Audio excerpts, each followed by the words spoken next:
Shalom, Horas Damang Dainang, saudara-saudara yang dikasihi oleh Tuhan Yesus Kristus. Mari kita memuji Tuhan dengan bernyanyi dari buku ND nomor 736 ayat 1.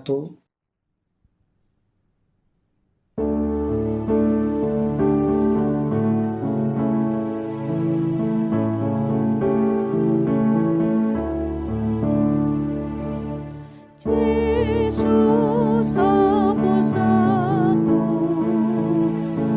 unang mapasumbu,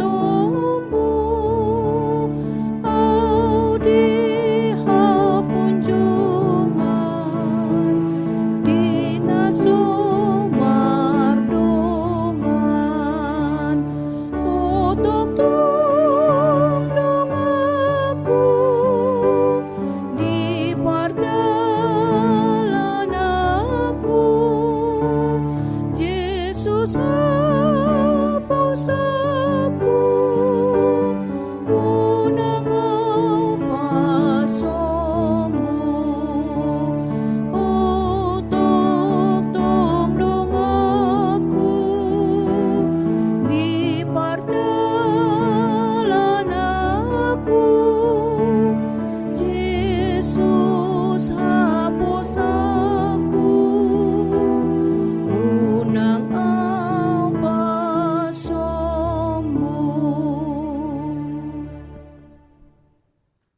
Kasih karunia dan damai sejahtera dari Tuhan Allah Bapa kita dan dari anaknya Tuhan Yesus Kristus menyertai kamu sekalian.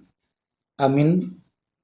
Damang Dainang, firman Tuhan untuk kita pada hari Senin 20 Februari 2023 tertulis dalam Mazmur 31 ayat 2. Padamu Tuhan aku berlindung, janganlah sekali-kali aku mendapat malu.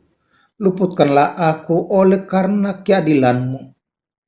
Tuhodo ali Jehovah au marhaposan, unang tung parurak au saling-lengna. Sai palua ma'ahu marhiti-hite hati goramu. Demikian pembacaan firman Tuhan. Damang Dainang, saudara-saudara yang dikasihi oleh Yesus Kristus, di dalam perjalanan kehidupan kita, mungkin sering merasakan situasi yang dikucilkan oleh orang lain. Atau istilah anak-anak muda sekarang, dirundung, dibully oleh teman-temannya. Bukan karena melakukan kejahatan, tetapi karena tidak sejalan sepadan dengan mereka.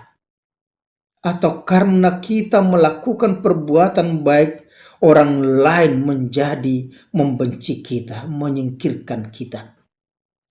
Pada situasi seperti itu kita sering menjadi susah gelisah.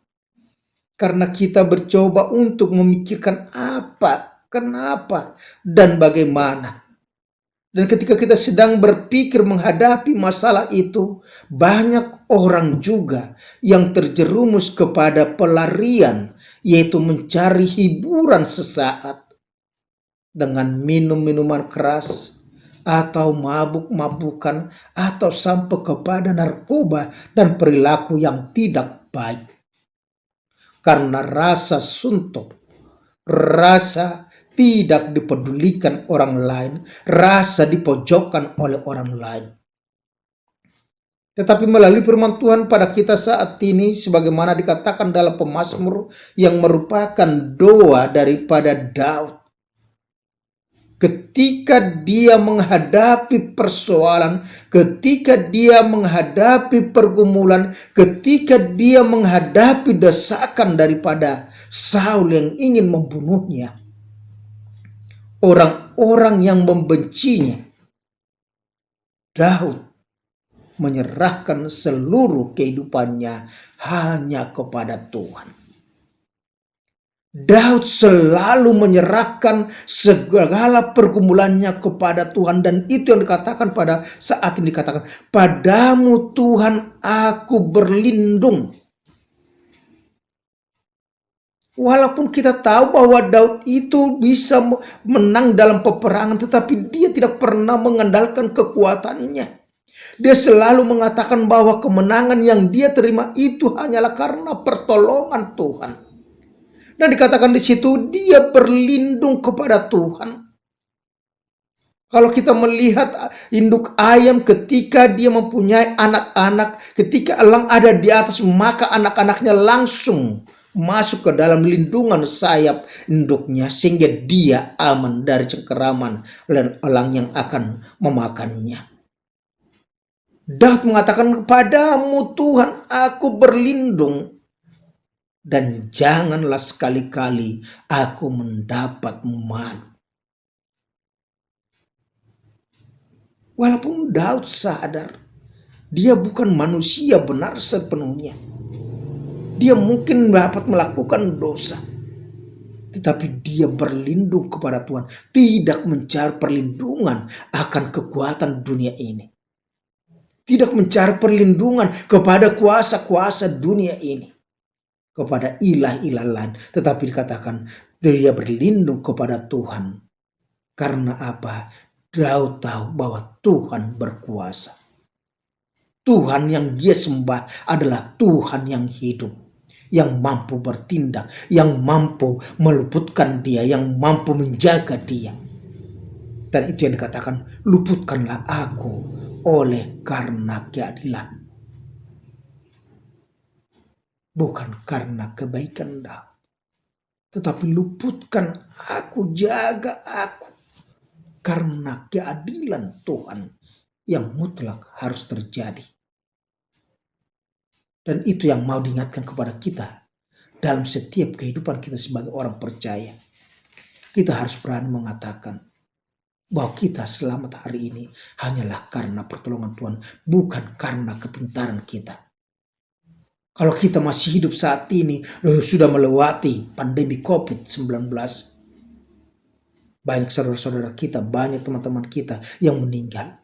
Itu bukan karena kekuatan kita, kepintaran kita, tapi hanya karena kasih anugerah Tuhan dalam kehidupan kita. Dan itu yang dikatakan, luputkanlah aku oleh karena keadilanmu. Karena Daud tahu bahwa Tuhan adalah Tuhan yang adil dan tidak memandang muka. Dia akan membalaskan kejahatan dan dia juga akan memberkati kebaikan. Oleh karena itu, di situ kita diingatkan dalam kehidupan kita. Ketika kita menghadapi persoalan, pergumulan, mari datang kepada Tuhan. Dia selalu rindu untuk kita panggil. Dan seruan-seruan kita selalu dengarkan Tuhan. Dia akan bersegera untuk menolong kita.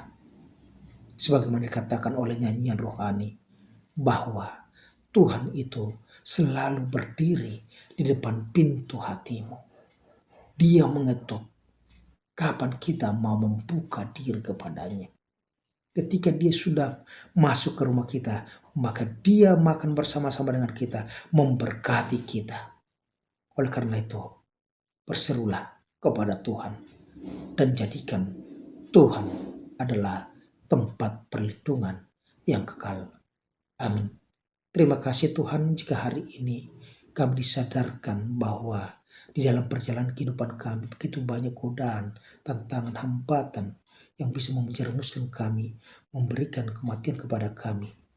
Tetapi ketika kami berlindung kepadamu, maka kami akan aman dan kami akan merasakan keadilan daripada Tuhan.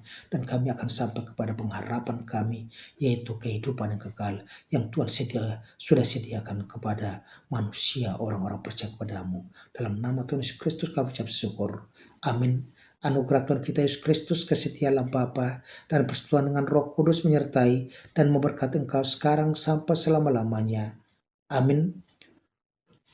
Horas, lakukanlah pekerjaanmu dengan senantiasa berlindung di bawah naungan Tuhan.